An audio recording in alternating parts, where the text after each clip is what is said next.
Good morning. Today is Friday, May 7th, which is National Public Gardens Day, and here are your announcements. Not enough drama in your life? Lucky you! RHS Drama presents the CDC, Comedy During COVID, with a variety of comedic scenes from Abbott and Costello, Monty Python, and more. The performance will be hosted in webinar format over Zoom, followed by a Q&A with the cast and crew. Performances are on Friday, May 7th, Saturday, May 8th, Friday, May 14th, and Saturday, May 15th at 7:30 p.m. The link will be on the RHS website, and you can get it through the Facebook event link. Hola! Support the Latinx Leadership Club, the LLC, by purchasing a bilingual, bicultural, and biliterate Pride shirt. Shirts are now $20. Follow us on our IG, RHS LLC, or the Google Classroom code 76ITRES to get more info. It's May, Magazine Madness. RHS students have produced 3 magazines for your enjoyment. Each Monday in May, a different magazine will be released. Check out our homepage at the link below for more information. I asked members of Rockville staff and students about the return to in-person learning, how it's going to happen, and what safety measures they're going to implement to keep us all safe. So many people on the staff have been involved with, not teachers, but Mr. Stow, our business administrator, has kind of led the charge and the organization of preparing the classrooms so that the desks are, 6 feet apart.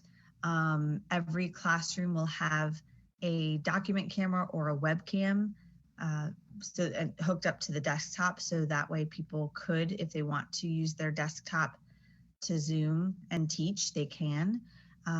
Every classroom has a microphone.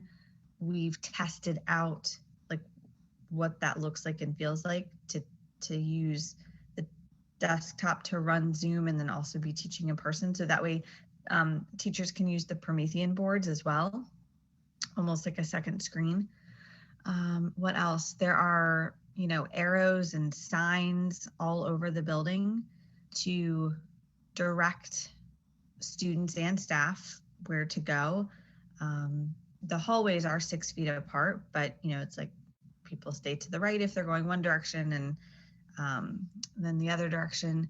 The water fountains have all been covered. In the bathrooms, like you can only use every other stall. So many of the protocols that you've probably seen out and about in the grocery stores or other, like a CVS or something, like all of those protocols have been implemented in the schools as well. But as far as my classroom goes, because I teach PE and health, we just refreshed the bulletin boards. I mean, there's really not much to do because we're only going to have a few students back, but we still want to make it, a classroom environment. We don't want kids to come back and have nothing on the walls. And I know for a lot of teachers, that's important to them because they want to make their students feel welcome. I think that in-person learning has the potential to create a more positive learning environment between students and teachers. I'm hoping that the learning will be just as valuable in person as it is virtually, because many of our students are going to remain learning at home and they'll be Zooming in. So my goal is to make the teaching as strong as possible virtually so that we're still maintaining that level of learning. But I'm sure there's something positive that will also come out of physically having students in the classroom. I think that returning to normal for some students, not normal, but returning back to the building for some students makes them feel like they're in a learning environment. A lot of us struggle to learn at home with distractions, whether, we just are kind of on our own or we have to help siblings.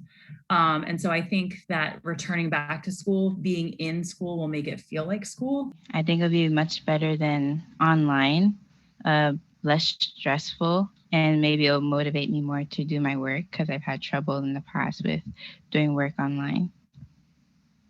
Because I'll be more focused, more open-minded about my grades when I'm doing in person.